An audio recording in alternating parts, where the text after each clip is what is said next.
we're living in a moment of crisis. Arguably, the financial markets have failed us, and the aid system is failing us. And yet I stand firmly with the optimists who believe that there's probably never been a more exciting moment to be alive because of some of the technologies we've been talking about, because of the resources, the skills, and certainly the surge of talent we're seeing all around the world with a mindset to create change. And we've got a president who sees himself as a global citizen, who recognizes that no longer is there a single superpower, but that we've got to engage in a different way with the world.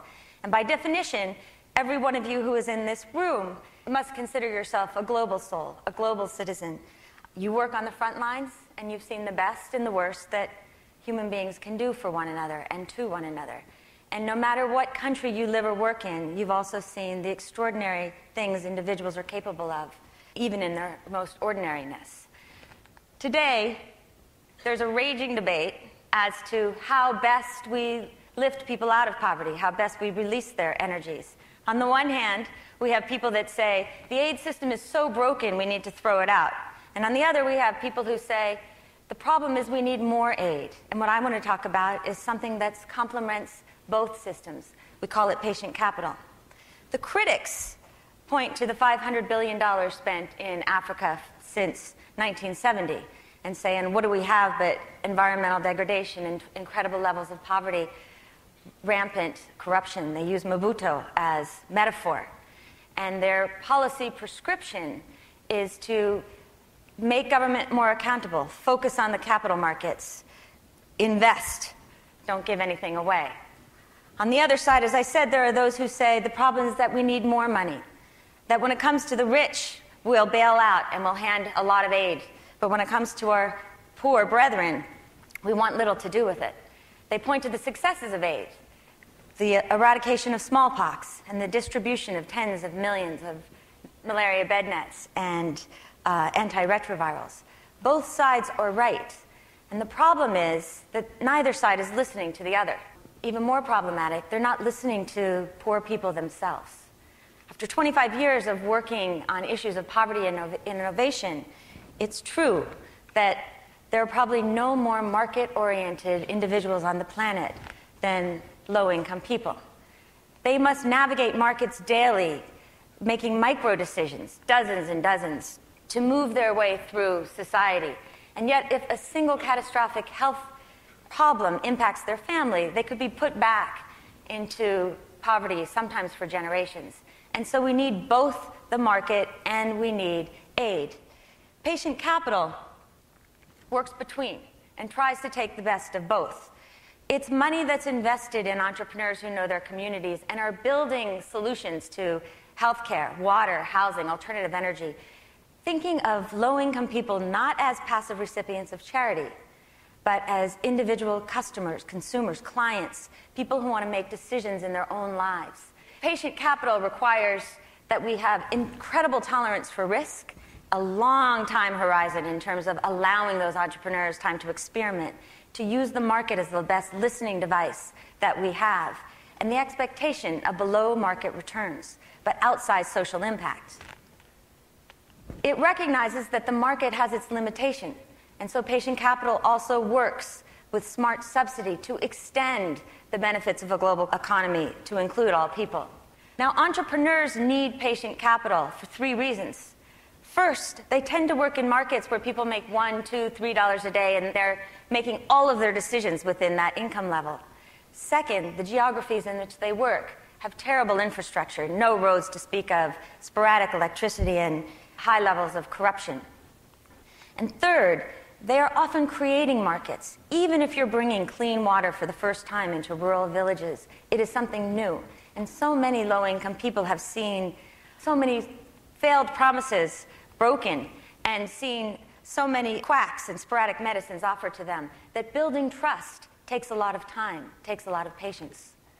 It also requires being connected to a lot of management assistance, not only to build the systems, the business models that allow us to reach low-income people in a sustainable way, but to connect those businesses to other markets, to governments, to corporations, real partnerships if we want to get to scale. I want to share one story about an innovation called drip irrigation. In 2002, I met this incredible entrepreneur named Amitabh Siddhangi from India, who'd been working for 20 years with some of the poorest farmers on the planet. And he was expressing his frustration that the aid market had bypassed low-income farmers altogether, despite the fact that 200 million farmers alone in India make under $1 a day. They were creating subsidies either for large farms, or they were giving inputs to the farmers that they thought they should use, rather than that the farmers wanted to use. At the same time, Amitabh was obsessed with this drip irrigation technology that had been invented in Israel. It was a way of bringing small amounts of water directly to the stalk of the plant, and it could transform swaths of desert land into fields of emerald green. But the market also had bypassed low-income farmers because these systems were both too expensive and they were constructed for fields that were too large. The average smallholder farmer works on 2 acres or less. And so Amitabh decided that he would take that innovation and he would redesign it from the perspective of the poor farmers themselves, because he had spent so many years listening to what they needed, not what he thought that they should have. And he used 3 fundamental principles. The first one was miniaturization. The drip irrigation system had to be small enough that a farmer only had to risk a 1/4 acre, even if he had 2, because it was too frightening given all that he had at stake.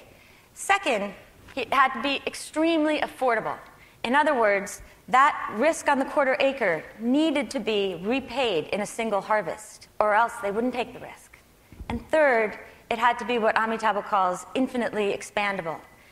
What I mean is, with the profits from the first 1/4 acre, the farmers could buy a second, and a third, and a fourth. As of today, IDEI India, Amitabh's organization, has sold over 300,000 farmers these systems and has seen their yields and incomes double or triple on average. But this didn't happen overnight. In fact, when you go back to the beginning, there were no private investors who would be willing to take a risk on building a new technology for a market class that made under $1 a day, that were known to be some of the most risk-averse people on the planet, and that were working in one of the riskiest sectors, agriculture. And so he needed grants, and he used significant grants to research, to experiment, to fail, to innovate, and try again. And when he had a prototype and had a better understanding of how to market to farmers, that's when patient capital could come in. And we helped him build a company, for profit, that would build on IDEI's knowledge and start looking at sales and exports and be able to tap into other kinds of capital. Secondarily, we wanted to see if we could export this drip irrigation and bring it into other countries. And so we met Dr. Sonu Kangadani in Pakistan. And while, again, you needed patience to move a technology for the poor in India into Pakistan just to get the permits, over time, we were able to start a company with Dr. Sonu, who runs a large community development organization in the Thar Desert, which is one of the remote and poorest areas of the country. And though that company has just started, our assumption is that there, too, we'll see the impact on millions. But drip irrigation isn't the only innovation. We're starting to see these happening all around the world. In Arusha, Tanzania, A to Z Textile Manufacturing has worked in partnership with us, with UNICEF, with the Global Fund, to create a factory that now employs 7,000 people, mostly women. And they produce 20 million life-saving bed nets for Africans around the world. LifeSpring Hospital is a joint venture between Acumen and the government of India to bring quality, affordable maternal health care to low-income women. And it's been so successful that it's currently building a new hospital every 35 days. And 129 Ambulances decided that it was going to reinvent a completely broken industry, building an ambulance service in Bombay that would use the technology of Google Earth, a sliding scale pricing system so that all people could have access, and a severe and public decision not to engage in any form of corruption, so that in the terrorist attacks of November, they were the first responder and are now beginning to scale because of partnership. They've just won 4 government contracts to build off their 100 ambulances and are one of the largest and most effective ambulance companies in India. This idea of scale is critical because we're starting to see these enterprises reach hundreds of thousands of people. All of the ones I discussed have reached at least 250,000 people, but that's obviously not enough. And it's where the idea of partnership becomes so important, whether it's by finding those innovations that can access the capital markets, government itself, or partner with major corporations. There's unbelievable opportunity for innovation. President Obama understands that.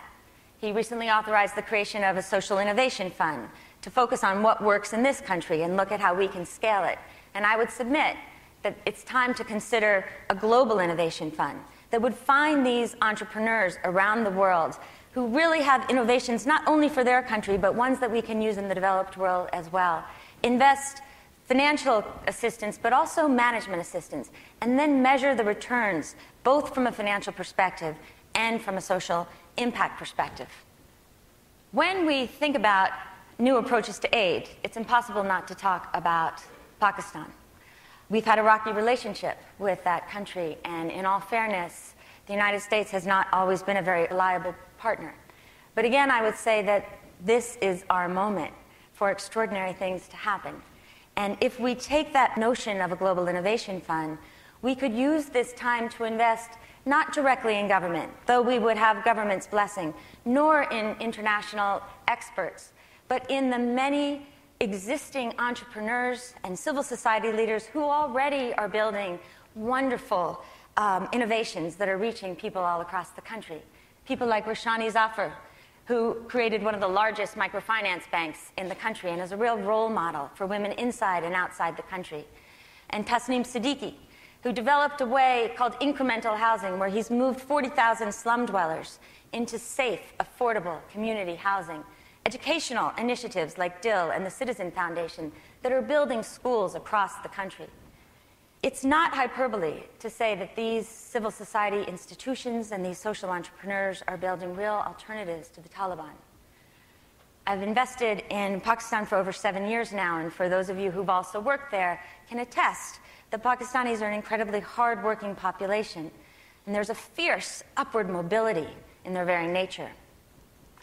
President Kennedy said that those who make peaceful revolution impossible make violent revolution inevitable.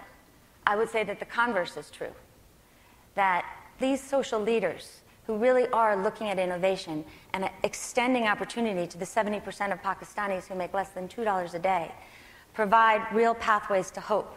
And as we think about how we construct aid for Pakistan, while we need to strengthen the judiciary, build greater stability, we also need to think about lifting those leaders who can be role models for the rest of the world. On one of my last visits to Pakistan, I asked Dr. Sono if he would take me to see some of the drip irrigation in the Thar Desert. And we left Karachi one morning before dawn, and it was about 115 degrees. And we drove for 8 hours along this moonscape-like landscape with very little color, lots of heat, very little discussion because we were exhausted. And finally, at the end of the journey, I could see this thin little yellow line across the horizon.